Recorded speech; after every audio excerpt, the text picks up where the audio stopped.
ബീഹാറിൽ നടന്ന വോട്ട് തീവട്ടിക്കൊള്ളയുടെ പുതിയ തെളിവുകളാണ് നിമിഷം പ്രതി പുറത്തു വന്നുകൊണ്ടിരിക്കുന്നത്.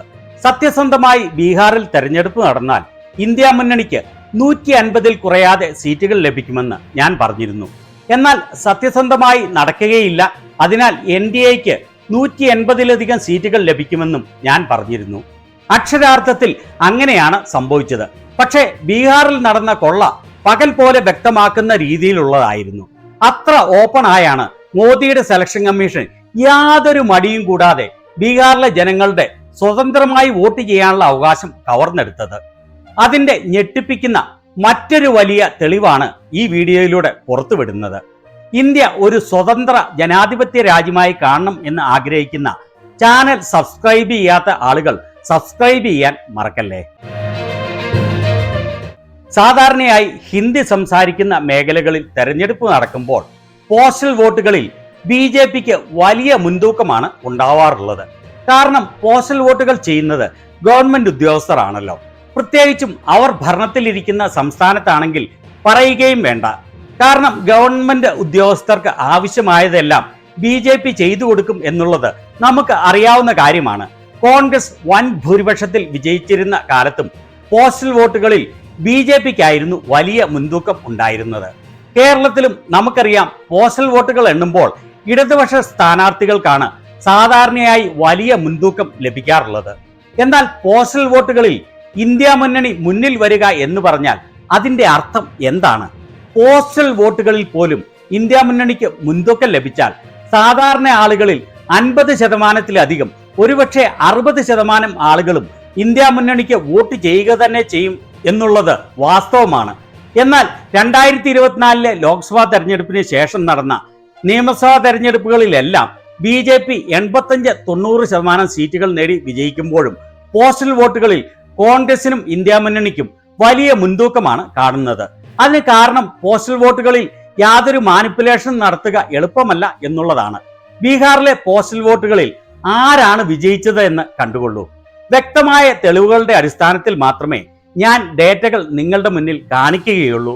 അല്ലാതെ ആരും പറയുന്നത് കേട്ട് അത് ശരിയാണ് എന്ന് വിശ്വസിച്ച് കാഴ്ചക്കാരെ ഒരിക്കലും തെറ്റിദ്ധരിപ്പിക്കുകയില്ല. ഇന്ന് ഞാൻ എക്സിൽ നോക്കുമ്പോൾ സുരഫി എന്നു പേരുള്ള യൂസർ പങ്കുവെച്ചത് കണ്ടു. അത് ഇതാണ്: പോസ്റ്റൽ വോട്ടുകളിൽ ഇന്ത്യ മുന്നണിക്ക് 142 സീറ്റുകൾ മുൻതൂക്കമുണ്ടായിരുന്നു. NDAക്കാകട്ടെ വെറും 98 സീറ്റുകളിൽ മാത്രമായിരുന്നു മുൻതൂക്കം. എന്നാൽ EVM വന്നപ്പോൾ ഇന്ത്യ മുന്നണിക്ക് വെറും 35 സീറ്റുകൾ മാത്രമാണ് ലഭിച്ചത്. NDAക്ക് 202 സീറ്റുകളും. എല്ലായിടത്തും ഇതേ ട്രെൻഡാണ്. ദൈവം നമ്മുടെ രാജ്യത്തെ രക്ഷിക്കട്ടെ.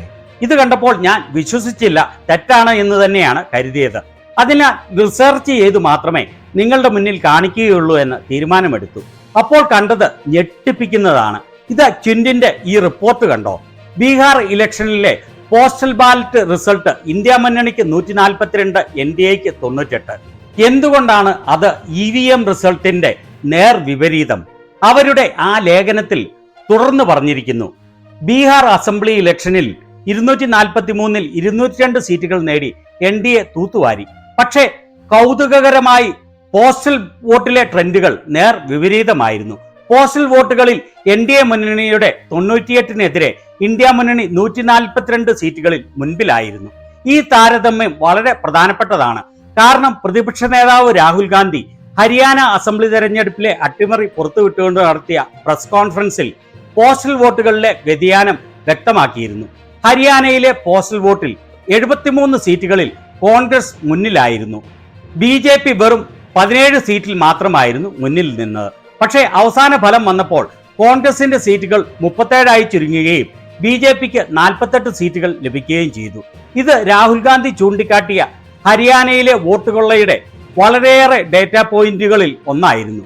സെലക്ഷൻ കമ്മീഷന്റെ സഹായത്തോടെ BJP തൂത്തുവാരിയ എല്ലാ സംസ്ഥാനങ്ങളുടെയും തെരഞ്ഞെടുപ്പുകളിലെ ട്രെൻഡുകൾ ഇങ്ങനെയായിരുന്നു. മധ്യപ്രദേശിൽ, ഹരിയാനയിൽ, മഹാരാഷ്ട്രയിൽ, ഇപ്പോൾ ബീഹാറിലും. ഈ ന്യൂസ് പങ്കുവെച്ചുകൊണ്ട് കേരളത്തിലെ കോൺഗ്രസിന്റെ സോഷ്യൽ മീഡിയ ഹാൻഡിൽ പറഞ്ഞതും ഇതാണ്. ഈ ട്രെൻഡായിരുന്നു മധ്യപ്രദേശിലും ഹരിയാനയിലും മഹാരാഷ്ട്രയിലും ഇപ്പോൾ ബീഹാറിലും. ഉത്തരം സിമ്പിളാണ്. അവർ ബൂത്തുകളിൽ പ്രവേശിച്ച് ബട്ടൺ പ്രസ് ചെയ്യുകയും ജനങ്ങൾ വോട്ട് ചെയ്യാത്ത ആളുകൾക്ക് വോട്ട് ലഭിക്കുകയും ചെയ്യുന്നു. 5 മണിക്ക് ശേഷം വോട്ടിംഗ് ശതമാനം ഉയരുന്നു. അങ്ങനെ EVM BJP വോട്ടുകളാൽ നിറയുന്നു. ബാലറ്റ് സ്റ്റഫിംഗ്, അതായത് ഉള്ള ആളുകളെക്കാൾ കൂടുതൽ പേർ ബാലറ്റ് പേപ്പർ വഴി വോട്ട് ചെയ്യുന്നത് ഒഴിവാക്കുന്നതിനു വേണ്ടിയാണ് EVM കൊണ്ടുവന്നത്. ഇപ്പോൾ അവർ EVM സ്റ്റഫിംഗ് നടത്തുന്നു. ബീഹാറിൽ വോട്ടുകൊള്ള നടന്നു എന്നുള്ളത് 100% വ്യക്തമാക്കുന്ന തെളിവാണ് ഇത്. കുറെ കാലങ്ങളായി വോട്ട് ചെയ്തുകൊണ്ടിരിക്കുന്ന ആളുകൾക്ക് വ്യക്തമായി അറിയാവുന്ന കാര്യമാണ് 1995 ശേഷം ഹിന്ദി ബെൽറ്റിൽ നടന്ന എല്ലാ തെരഞ്ഞെടുപ്പുകളിലും പോസ്റ്റൽ ബാലറ്റുകളിൽ BJPക്ക് വലിയ മുൻതൂക്കം ലഭിച്ചുകൊണ്ടിരുന്നത്. അതുപോലെ നമ്മൾ കേരളത്തിലുള്ള വോട്ടർമാർക്ക് അറിയാവുന്ന കാര്യമാണ്, പോസ്റ്റൽ ബാലറ്റുകൾ എണ്ണുമ്പോൾ കേരളത്തിൽ ഇടതുപക്ഷ മുന്നണിക്ക് ലീഡ് ലഭിക്കുന്നത്. ഐക്യ ജനാധിപത്യ മുന്നണി വിജയിച്ച തെരഞ്ഞെടുപ്പുകളിലും അങ്ങനെയായിരുന്നു കണ്ടുവന്നിരുന്നത്. ഗവൺമെന്റ് ഉദ്യോഗസ്ഥർ ബഹുഭൂരിപക്ഷവും BJPക്ക് വോട്ട് ചെയ്യുന്നവരാണ് എന്ന് എല്ലാവർക്കും അറിയാവുന്ന നഗ്നമായ സത്യമാണ്. പ്രത്യേകിച്ച് ബീഹാർ പോലെ കഴിഞ്ഞ 20 വർഷമായി അവർ തുടർച്ചയായി ഭരിക്കുന്ന സംസ്ഥാനത്ത് സാധാരണയായി ഗവൺമെന്റ് ഉദ്യോഗസ്ഥരുടെ വോട്ടുകൾ BJPക്കും അവരുടെ സഖ്യകക്ഷികൾക്കുമാണ് പോവേണ്ടത്. എന്നാൽ പോസ്റ്റൽ ബാലറ്റുകളിൽ പോലും ഇന്ത്യ മുന്നണിക്ക് മുൻതൂക്കം ലഭിച്ചു. അതും ഇത്ര വലിയ മുൻതൂക്കം ലഭിച്ചു എന്ന് പറഞ്ഞാൽ സത്യസന്ധമായി ബീഹാറിൽ തെരഞ്ഞെടുപ്പ് നടന്നിരുന്നുവെങ്കിൽ ഫലം നേരെ മറിച്ചാവുമായിരുന്നു എന്ന് ന്യായമായും അനുമാനിക്കാം. അതായത് ഇന്ത്യ മുന്നണിക്ക് ഏകദേശം 200 സീറ്റുകൾ ബീഹാറിൽ ലഭിക്കേണ്ടതായിരുന്നു. മോദിക്കും കൂട്ടർക്കും പരമാവധി 35 സീറ്റുകളും. എന്നാൽ മോദിയുടെ സെലക്ഷൻ കമ്മീഷൻ അത് നേരെ തിരിച്ചിരിക്കുകയാണ്. ബീഹാറിലെ വോട്ടുകളുടെ 100% തെളിയിക്കുന്ന ഈ വസ്തുതയെക്കുറിച്ച് നിങ്ങളുടെ അഭിപ്രായം എന്താണ്?